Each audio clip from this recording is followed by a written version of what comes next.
I've been working and editing a video right as we speak, so that video should be out tomorrow, but today I want to talk about my Topaz build. Let's hop right into it. So first of all, I will be using Asta in every single team I use with Topaz. The reason being is because Asta, in my opinion, is the best support for Topaz. She gives everything that character needs while also buffing the rest of the team. And if Topaz acts as a sub DPS character, then you have a buffer that buffs the rest of the team also, which is a win-win in my opinion. So first of all, I do have a R5 Planetary Rendezvous, which gives me a 24% fire damage bonus, very huge. My Asta is Eidolon 6. The Eidolon 6 allows her to use her normal attack more often so that she doesn't constantly lose charging stacks, which gives an attack increase to the whole team. Remember, the 24% fire damage bonus you get with Planetary Rendezvous is additive with the 18% you get from her traces. So you end up giving a 42% fire damage bonus to the whole team, which is pretty much a free planar spear for the team in terms of damage boost. It's really crazy. So right now my Asta is just gear holding. I don't have the best relics out on her. I do have a 4-piece quantum, but I'm just using it for substats, main stats, and the speed, potentially on all the pieces, which adds up to about 147 speed. The speed on Asta is going to be very important because A, you'll generate skill points for the team, and B, you'll be able to have more uptime on your ult for the team, not just Asta herself. I am using Broken Keel, which gives 10% crit damage to the team whenever you have 30% effect resistance. I just need one piece with a little bit more effect res, or at least a higher roll than the ones I have currently, and I will meet that threshold for giving that extra damage to the team. My Himiko is a work in progress, and she is a character I do want to use with Topaz, but don't expect her build to be ready to be shown, because I am still running the domains and getting pieces for her as well. Now my Luocha is a little interesting. He does not have Broken Keel, which gives 10% crit damage to the team, so he has no effect or resistance, but he does have the other set, which is the Ageless set, I believe. The Ageless gives it 8% attack increase to the team whenever you have 120 speed. So he has that threshold, he's well over it, so I will be giving more attack to the team overall with him in the party. And I mean, I love Luocha. He is such a good healer. I love this guy. Next up, we have Silver Wolf. Now, my Silver Wolf build is a little interesting because she has a little bit of every single stat. She has a little low attack, which is okay. I mean, Silver Wolf doesn't really need that much attack. She has a ton of speed, which matters because you want her to constantly generate skill points for the team. Remember, the debuffs you place on enemy is dependent of the enemy's turns, so it's not like how a Harmony character works, for instance, like Bronya. I have a ton of break effect and I have a ton of effect hit rate. The break effect is very important if you plan to use her alongside other characters. It may be the same quantum element, right? Because I use her in mono quantum.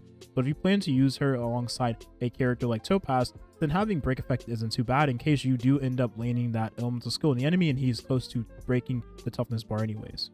And, you know, quantum weakness break effect is extremely strong, so there's that. So she is one of the hardest characters to build, but once you do build her, she feels really, really fluid to play. So my Himiko was gear holding, but the gear I'll be using on my Topaz is going to be from my Himiko for right now. I do have 2-piece Musketeer, which gives 12% attack, and I do have 2-piece Lava, Firesmith for forging lava forging. I said that backwards, I don't know why I did, which gives 10% fire damage boost to the team. Now, if you do have the 4-piece fire set, keep in mind that this is going to be pretty decent for hyper carry Topaz, but if you're using 2-piece fire and 2-piece attack, it's going to be more versatile in every single comp you use the character with, right?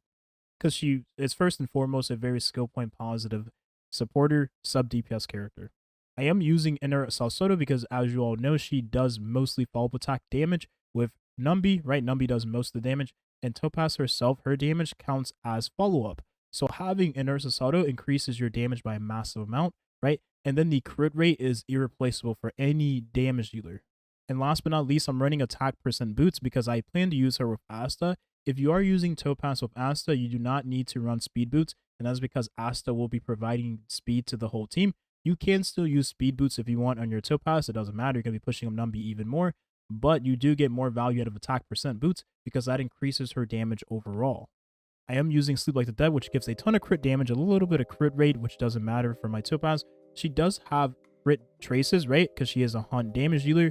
So I imagine her to have either crit rate or crit damage. If she ends up having crit rate, that's going to work in our favor. Then we'll have a little bit more crit rate to reach that higher ratio. I prefer 70 to 80, most of the time 80% crit rate.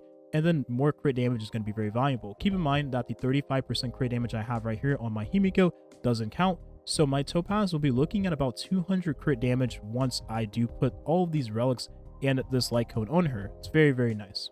And last but not least, my favorite, Clara. I cannot wait to use Clara with Topaz. It's probably my most anticipated duo is these two characters. My Clara is using her Light Cone best in slot, and I am using the Guard of Wuthering Snow, which gives a ton of reduced damage to her, right? Makes her more tanky overall. If she's going to be one taking the hits, I do not plan to use Lynx, but if you are using Lynx, then you don't have to run this set particularly because Lynx does give HP to Clara. But I like to use this anyways because it gives more damage mitigation, and I am a lot more resin efficient because I don't have to farm the physical set.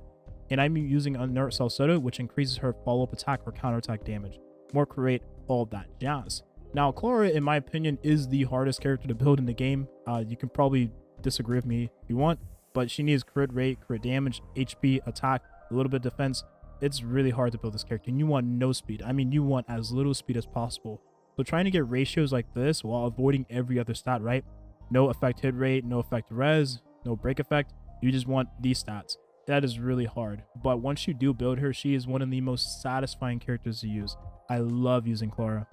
So these are 3 teams I plan to use with her. I did cover this in previous videos, and I probably will reiterate it in future videos. I am using Clara's set before. Lynx does help Clara and make sure that Clara has increased accurate value, which in turn makes her counterattack the enemy much more often, which pushes up numby. You all know how this synergy works at this point. I've said it many times. You've probably seen it from other creators. I am using the Mono Quantum with Topaz, which is going to be a little interesting because QQ does have a follow-up attack with her Eidolon 4, which is autarky. So we'll see how this comp works. I don't expect it to be the best comp in the world nonetheless, but if you do have a character like Fu Xuan will definitely be better than Lynx in this team, just because her being a more safe defensive option overall, right? And the crit rate bonus too. The crit rate is really invaluable. And then last but not least, Mono Fire, which is going to be a team I'm really anticipating. I cannot wait to use Himiko alongside Topaz, right? Himiko has her own follow-up, which does a nice amount of damage, especially if that enemy has the follow-up attack debuff on them. Then Himiko is going to do a ton of damage with follow-up attack. This character already does so much damage. I've been using her already. She's level 60, but man, she hits like a truck. And then Luocha, I just use this guy with whoever needs him. Honestly, he's so versatile. You put him in every single comp.